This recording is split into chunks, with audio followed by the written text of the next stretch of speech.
Next up, we have a panel discussion on what viewers want. So humongous is the volume of video content that it would be impossible to navigate this virtual sea without recommendation engines. How do platforms decide what viewers may want? We decipher in this panel. On the panel, we have Deepak Salvi, co-founder and COO Chingari, Pankaj Mittal, Director of Engineering Vimeo, Radhakrishnan Ramachandran, founder and CEO Kude, and Vishnu Mohta, co-founder at Hoichoi. Now, introducing you to the moderator of the session, Shailesh Kapoor, founder and CEO at Ormax Media. Welcome, everyone. The audience is requested to please stay back as we have an exclusive interview with Chanpreet Arora, SVP and Business Head at Wood Award, right after this session. Over to you, Shailesh. Thanks, Devashish. Hi, everyone. Pleasure to see all of you here. Hey, Shailesh. Hi. So it's, I love this topic because it's kind of an intersection of audience behavior, which is what we do a lot of work in, and technology, which is obviously, the whole context in which digital is being seen today. So I just want to start off by setting context by quoting some basic numbers. Most of you would be aware, but 225 web series or original series launched in India in 2021, 225, and another 125 direct to OTT films. So this is just OTT. Around 60-70% of this is in Hindi, but across languages, it's around 350 films and series. Now, this doesn't even count all the catch-up TV, all the YouTube and Vimeo and those kind of stuff, all the sports, and of course, there's social media, which is, a thing on its own. So obviously, compared to old days of TV, when it would be said that a viewer would not watch more than 3 to 5 channels, and 7 was the conceptual upper limit beyond which nobody will ever try content. Now we are suddenly looking at options which are, 100 times or 1,000 times of what was available earlier. So I just want to start with opening remarks, and I'll probably start with you, Vishnu, because I think you were the earliest one in this and started around 5 years ago. Just to understand the whole idea of algorithms, which a lot of people speak about, Netflix algorithm and how it is supposed to be the big secret sauce. But in your experience of having grown Hoichoi from scratch in a market which is not used to digital content when you started, many Hindi platforms have launched after you, in fact. The offline world and the reference, the organic recommendations versus building an algorithm which can suggest content. What has been your experience of building an engagement strategy for the viewer? Hey, hi everyone. Hi Shailesh. Hi. Our experience has been entirely to play catch up. And I think as we speak, I don't think anybody that I know of at least has got a complete grapple on this, where you sort of literally throw data at a magic box and it throws out something that, almost magically it throws out something that you're already thinking about, and that's what you want to watch next. So that's one. I think it's a constant evolution on the data science front. I don't think it's perfect yet. I don't know if it'll get perfect in the next few years, and that's what keeps everybody going, I guess. The other thing I think which is super interesting is, technology today is literally available at a lot of technology, at least not all of it, but a lot of technology, a lot of things are available at zero cost almost, right? If anybody, sitting somewhere wants to have a predictive model of which is the likely customer who will pay for your content, or which is the likely customer that will churn out, I think a lot of work, maybe the 80-90% accuracy can be achieved with a lot of that freely available stuff. It's just how you implement it, I guess, with your data set. So, frankly, our thought has been that we'll not try and reinvent the wheel. We'll try and partner up with as many leaders in this field. We work with companies like Segment, with AWS, and a host of others to say, okay, you know what, you guys do this better. And you've got data sets that are trained over multiple use cases of multiple industries, etc. Instead of trying to specifically build out something for only our use case. So for us, it has been about keeping a strong eye out for what is available, open source, at the same time partnering up with the right people who zone in on that particular use case, use problem as we speak. Interesting. I want to move to you, Deepak, just to because social media is a very different animal in that sense. The content is shorter and stickiness is a big thing. So when you look at time spent, increasing time spent, is that still a preoccupation from a content perspective, or is the focus still on getting new users? And how do you balance these two from a marketing and technology point of view? So basically, our like from the initial period, our focus was on getting engagement time, getting that engagement time. Because if I get subscriber also, if I don't give them good content and good suggestional content, if they don't stay, what's the use of getting more subscribers on board? So so basically we were focusing on that, and the other competitors were focusing on the numbers.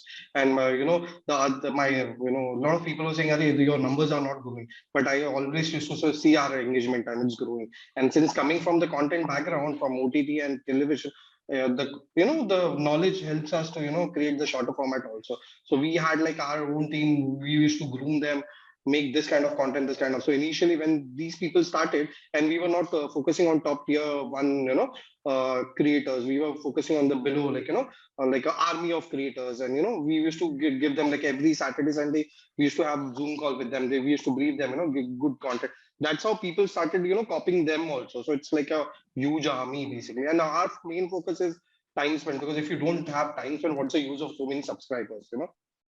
So in that way, and technology also is helping. Our AI ML team is like rocking team. We have built in-house only. We have hired best of the best talent from international market and Indian market who are working on AI ML, and that's our focus, because that is the main brain behind whole app basically. That's why we were little in between. We didn't like move like that fast, but we were building that technology, and simultaneously we were grooming our creators and content creators. And if now also we have started the thing where you can watch the content and get garis. So it's like more engagement.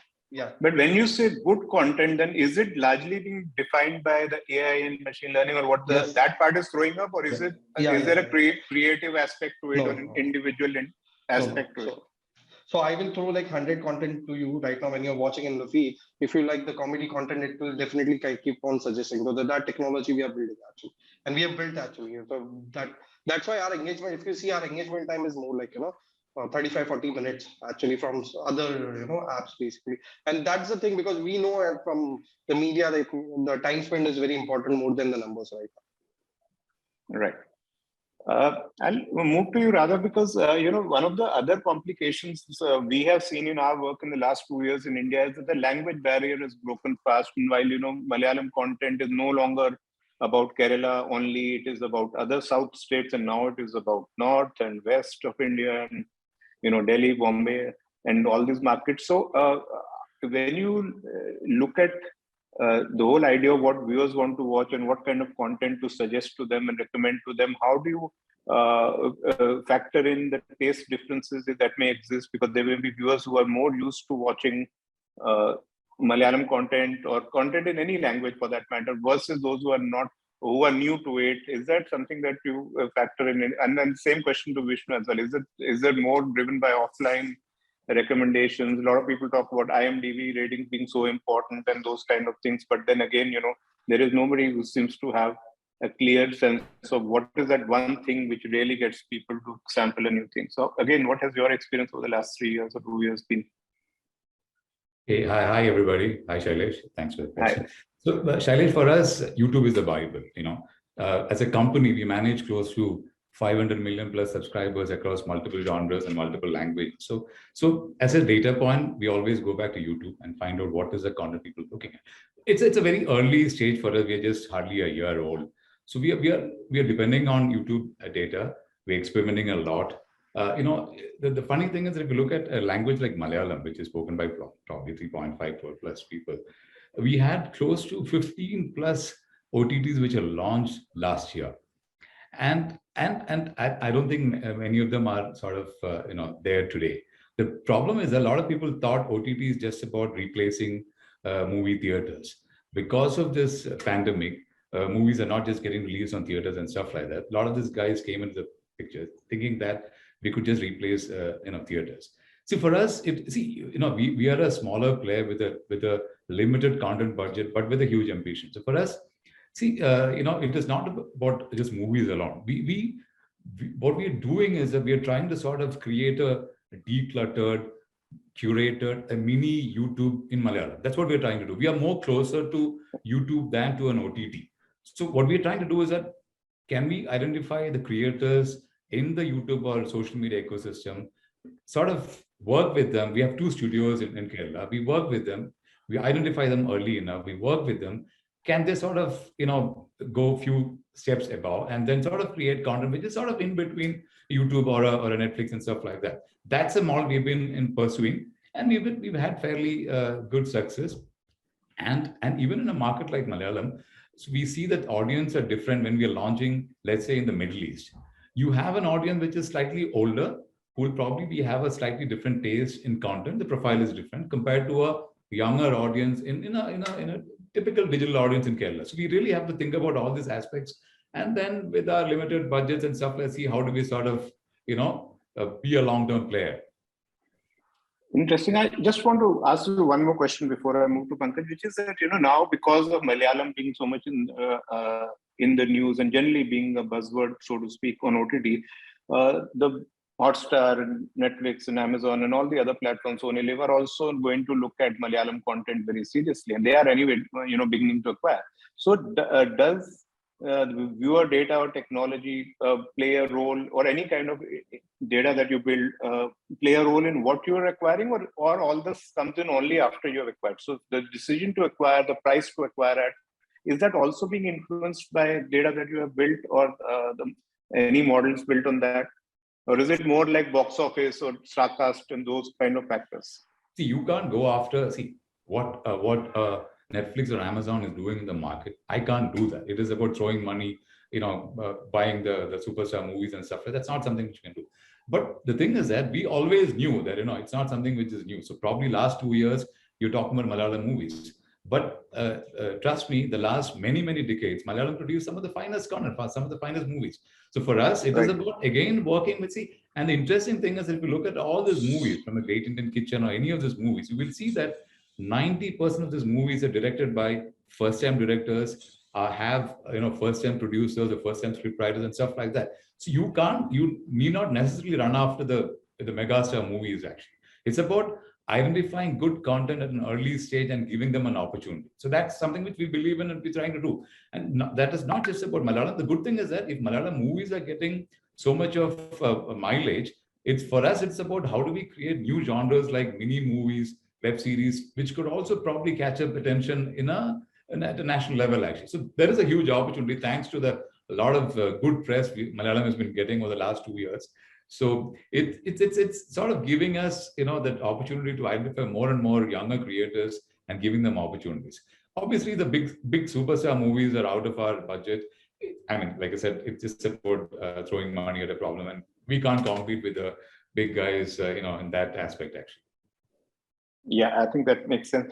Pankaj, from a Vimeo perspective, is it like, say, what we keep hearing about YouTube, that once you are there, the algorithm will make sure that you spend the maximum time? Do you have a different approach? Because your audience, from what I understand, maybe slightly more evolved in YouTube, which is really, really mass. So how does it work differently from you? And the other thing is that, you are a global company. So obviously technology transfer would be different compared to homegrown companies, which are building it. As Vishnu said, you're probably playing catch up, trying to build technology or trying to build algorithms. So if you can share that part and your general experience and how it has been in the Indian market. Yeah. Hi, everyone. Vimeo, I think, is a slightly different player in the video market. If you see, Vimeo is not like once upon a time when Vimeo started, it was a competitor of YouTube, right? So they were competing, and like Ram said, we can't compete with these big players, right? So Vimeo changed their strategy on the way, and Vimeo is no more a viewer-centric platform. Our focus is not viewers. Our focus is creators. And that's how you see most of the quality content you find on Vimeo. Like lots of filmmakers, photographers, video creators are on Vimeo rather than YouTube. Like YouTube has the content, but most of the people approach to YouTube for free offering that they provide. But most of the people, those who are switching from YouTube to Vimeo, they want clutter-free, ad-free kind of a tool where I can just manage my content in a clean way, and I can use different mediums to publish my content, right? So that's how Vimeo is evolving. The quality of the content is deciding whether the viewers are going to watch the video on Vimeo or not. The way we are, the technology using to surface the right content to our creators rather than viewers, we are also catching up in this new technology field like AI ML model. We have in-house teams, and we are at the same time having best of the technologies already built by Amazon and all. We are also using, so we have mixed approaches where we want to ship a product very fast, experiment it, we use that solution and then see how it's coming up, and then we build our own solution. So yes, for our creators, our workflows has a lot of recommendations inbuilt there, and we surface the right content for them to start the creation flow. For example, one of the product which Vimeo gives is creating a video, editing a video. So a lot of content which we surface there is using these technologies to surface the right content, and that has bumped up our overall matrices. All the creation flows are ending up 16% bump there. So yeah, Vimeo is not a viewer-centric platform, but our players, which is the only viewer facing, is a high-quality player. That's our most of the creators are using in their own websites rather than on the video platform. So is there something you're doing in India which is very India specific because you have to adapt to the Indian Correct. creators ecosystem? Like Yeah. if you can give an example or any instance. So any year and a half, as you know, right now, I was reading a report of last year. In India, short form videos now a boom, right? 1.5 years ago, Vimeo acquired a company called Magister. It's an Israeli company, and we started in this segment of creating short form video, which is an AI assisted short form marketing video, which was very business oriented approach for Vimeo to start with. But suddenly we changed the approach to the consumer centric videos, like the templates that we surface and things like that. We started that, and we started that in India when we saw the boom of TikTok and all. We have the Asia specific or India specific product strategy, which we have just I think last year we started some something around only on that product creation flow of creating a video in that segment. Great. Vishnu, I want to come back to you because one of the things which I find very interesting is that any conversation around OTT, the one metrics which everybody talks about, journalists want to know, and even in meetings, people were getting asked that question: how many subscribers does the platform have? What is the number? Is that the main number? Is that the KPI marketing people are still chasing, or as a business you are still chasing? Is it number of subscribers? Like I asked when Deepak said it is engagement, but for a long form content or an OTT platform like an SVOD platform, over the last 2-3 years, have you started focusing more on engagement, or is the focus still primarily on increasing the subscriber base because that's it's too early in the Indian market to worry about retention and those kind of things? Because hardly anybody talks about retention. I mean, I find that there's a lot of conversation about getting new subscribers, a lot of marketing monies, and big ticket content is done. So I was just wondering that for somebody who's now fairly settled, I mean, you're no longer a new player. Has it changed over the last year or two?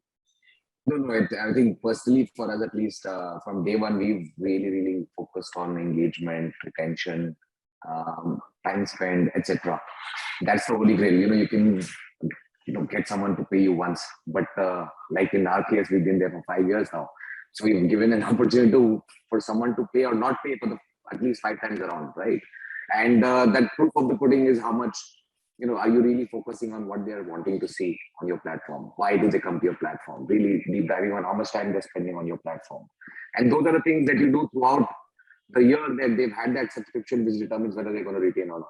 No amount of marketing is going to help you retain a customer. And it is far cheaper to retain a customer than to acquire a new customer. So that's something we've been extremely focused on. If you ask me, I think the number of subscribers is a little bit of an oddity of a number, because the other end of the metric is what is the ARPU at which you're acquiring it, right? Which, I mean, at least in our case, I mean, we're not VC funded, we're not going after vanity metrics. For me, it is simple dhanda ka baat. I'm looking at revenue and cost, right, ultimately. The arithmetic we have to look at is, okay, how many subscribers, at what cost and at what revenue. We are not the cheapest platform in the ecosystem. We price ourselves at minimum of 600 rupees yearly. And we were always the only yearly platform. except for the first year or so. We don't have a monthly, quarterly, etc. plan because we believe we only want the people who had made that choice to stick with us for a while, as opposed to trying to acquire a customer and then trying to retain it and then third time pay to didn't work for us. So I mean, frankly, for us, revenue is way more important, as important as number of subscribers.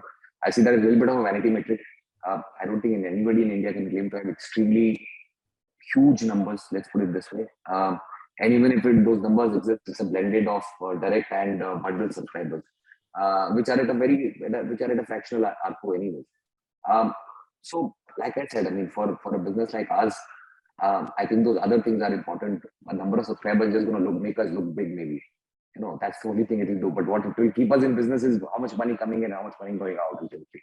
Prospects. Yeah, I think one of the things which I've also heard is that if you're looking for valuation, then number of subscribers is all that matter. But if you're in it for the long haul, then you have to look at it differently. Is that something you agree with?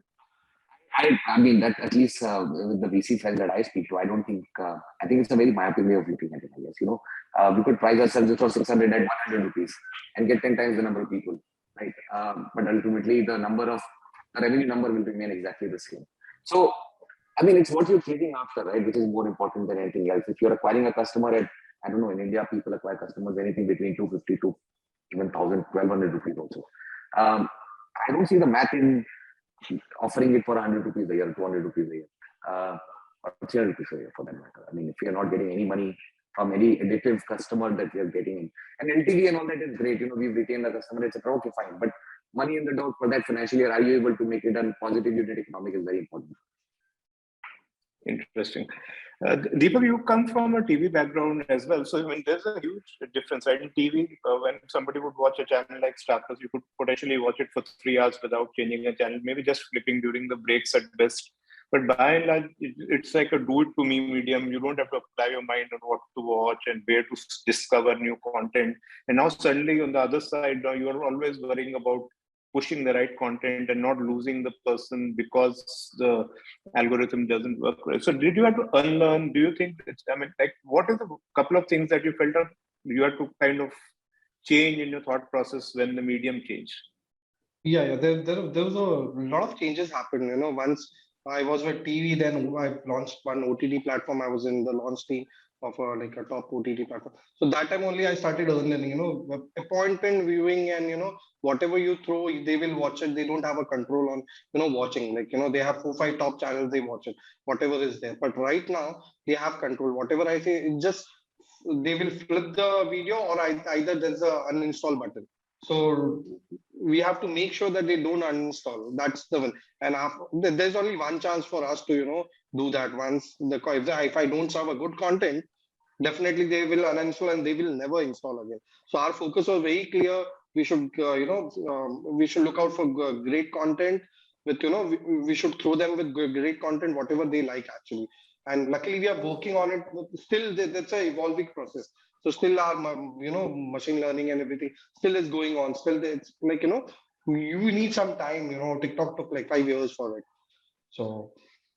But in this context, then what is the role of marketing? Because this is a lot of this seems to be driven by content creators, understanding of content, and machine learning algorithms. So, is marketing even relevant, or it's just about getting the app downloaded and that is just awareness building? So, and from a brand perspective, like building a brand, is it relevant, or will the content build the brand on its own? So my marketing cost is like for the people. If I like a content, if there is a viral content with a singer singing like cover, and that content, if I like a 60-second, and if I share it on my social media handles as a viewer, that's my marketing budget, and I'm happy. It's like a so if I spend good money on or good recommendation of content, that person will share it on his social media profile to show, or he will share it with his WhatsApp friends or him. That's kind of, so that's the whole focus is content and serving content and like whatever he wants, whatever he likes. That is very important for us right now. Okay. Radha, while Malayalam is doing well, but overall, if you have to share the numbers, out of the 225 shows I spoke about, 125 films, there's 350 odd things, original OTT shows that launched last year. not more than 20 or 25 have actually been really liked. I mean, in all our data, and like there's, things which you can say are loved, and people really want to recommend them. Now, the thing in TV is that ratings are there, or in theatrical box office there, so there's no hiding place. In OTT, what may be happening is that a lot of shows or films are not liked, but because there is no metric, I mean, you can get away with the perception that they were decent enough. But the reality is that most of the content is coming and not really registering. This may not be true for all languages equally, but at a national level, that's the strike rate is less than 10% of what is really working. So, but the sense we get is that because there's a demand for content from the platforms, because there's so many platforms and everybody wants to scale up. Today, a producer, when he's trying to come up with a show or a film, is not really worrying about getting it right. They're more worrying about, is it pitchable to a Netflix or an Amazon or a Hotstar? So the focus is more on sellability than content.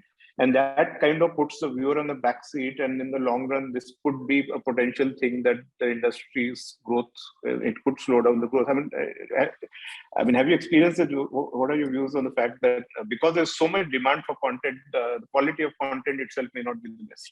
Shailesh, you know this better than me. There is too much of money floating around. The usual suspects are getting into the act.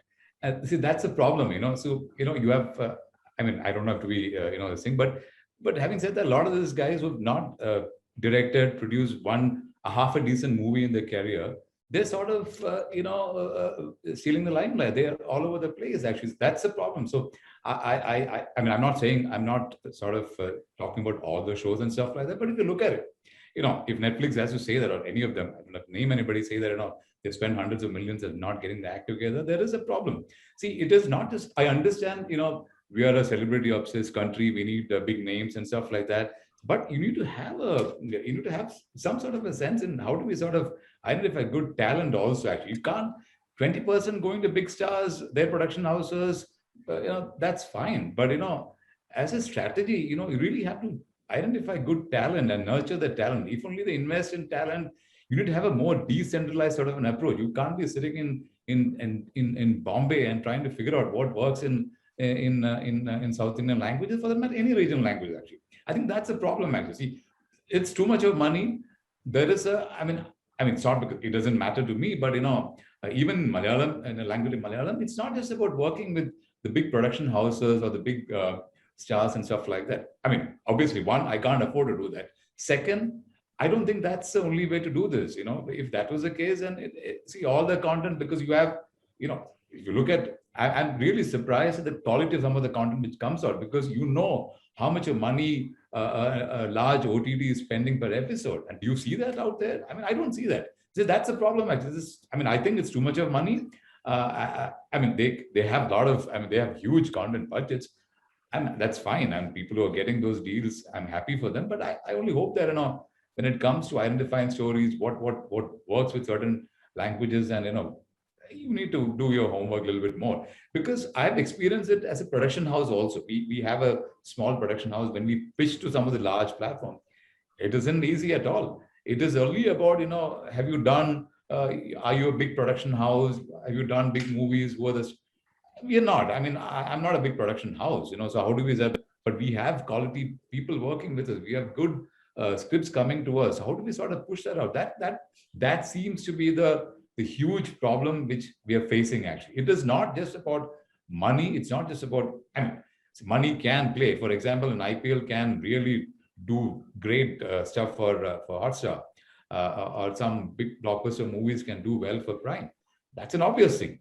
What do you do next? What do you do if you have to really, understand the audience's taste?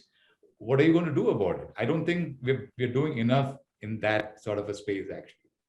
Unless you sort of get there and identify good talent and nurture them, we have to do that. I mean, at least in my case, my creators are my brand ambassadors.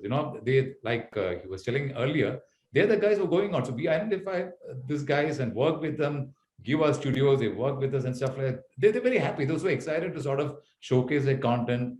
They grow along with us, actually. So it's about, a YouTuber, we are giving them an opportunity for somebody who's done a 5-minute film to make a 20-minute movie and stuff like that. Have some quality controls. There's so much of talent available in the market. Work with them. use sales talent to identify these guys and then produce content. Actually, I mean, I'm not anybody to say anything. No, that's their choice. But when you look at it from outside, that seems to be the problem. Yeah, no, I think that's a very fair point, because eventually we have, all these years we have felt Indian TV is not giving great content, but when we see OTT, percentage strike rate is not very different actually. So it's something to think about. We're running out of time, so just a couple of closing comments. Pankaj, if you because you said you're a creator-centric platform, I just want to understand, and maybe from Deep also, are creators open to feedback? Do they understand technology? Are they willing to take some of the learnings that your data throws up and imbibe them, or are they really focused on their creativity, and that's something which is a difficult thing to balance and handle for you and your team? As a platform, our focus was always creator centric. And one of the questions I also asked in the Q&A is, are we using these quality like Dolby Atmos and right? So if you see, Vimeo platform supports Dolby Vision. The whole idea is to the content quality, right? So there's no compromise, and because most of our creators are big names like filmmakers and all, their demand is these basic features. And if we have quality content, viewers will anyway come and things will work out somehow, because in the end, the winner will be the one who's providing quality content. And as Radha said, everyone is now coming in OTT, right? But once and stars like Nawazuddin Siddiqui, this guy, I forgot the name, Nawaz, right? They are backing out, right? Why? Because these are the talents who are not, their thought process are not aligning, right? So if we have a fair chance on OTT, the quality content and the talent will be promoted, then these will be the winners, and the platforms who are supporting these will be the winners. So I think technology will go, I mean, it's just a medium to solve that problem. But if the strategy of the company and the product vision is around that creativity and the talent and things like that, then the technology will solve that problem anyway. And Vimeo's vision is always to provide that creativity in the hand. So as you asked, one of the questions is the technical challenge, right? All these creators, they don't have any idea how to use Photoshop, Final Cut Pro. These are so complex softwares, right? But they want to promote, they want to create quality content. How can they do it? We want to provide the same simple AI assisted creative solution. They do 10 simple clicks and they have a 10-second video which they can use for their marketing. On the other end, if they go to agencies to create that video, they will take like lots of dollars and things like that and spend like a month, and they will get that 10-second video for their marketing, right? So our idea is to solve that problem. And this video is very expensive commodity. So to provide in the hands of creators, if you do it in a very inexpensive way, you will be the winner in the end. Deepak, quickly, your thoughts on tier 2 and tier 3 creators, for example? Yeah. So we created an app which is very user friendly, because a lot of regional creators, they don't understand, but they make amazing content. As Mr. Radhakrishnan said, there is talent. I keep on, at night I spend time on watching content, like what creators are, what the specific people send me specific creator content. They're amazing than the professional people. So we did one I'm just giving you an example, like we did one talent hunt kind of contest for some TV channel, and one guy got an opportunity to get, he got casted in one of the show. So right now, Chingari is creator first platform right now, and we want to give opportunity to, create good content, and then showcase them and get a viral content. Or also what we are helping them is with monetization. So Gari is connected with Chingari right now. So every video which is like a good video, they'll get paid for it. The other short video formats, they are not doing that. So right now we are focused on creator platform. If they create good content, then only we can serve good content actually. Right. We just 30 seconds from finishing. Vishnu, one quick last one for you. Pandemic is seems like we may have seen the worst of it. So OTT honeymoon period may be over in that sense. What do you think will be most critical in the next 2 years for the industry overall? I mean, across languages, across platforms. Is there one thing that you have to pick, like 30 seconds? No, I think it is what it was 5 years back when we started also. Just telling great stories, anticipating demand, seeing where consumer behavior is going. That's where we are glued on, and we continue to be glued on for. Right. Great. We are completely out of time. Thank you so much, guys. It was really interesting having this chat. Thank you. Thank you, everyone. Thank you, everyone, for such a wonderful session. Thanks, everyone. Thanks, Bye. Bye. Thanks, Alish.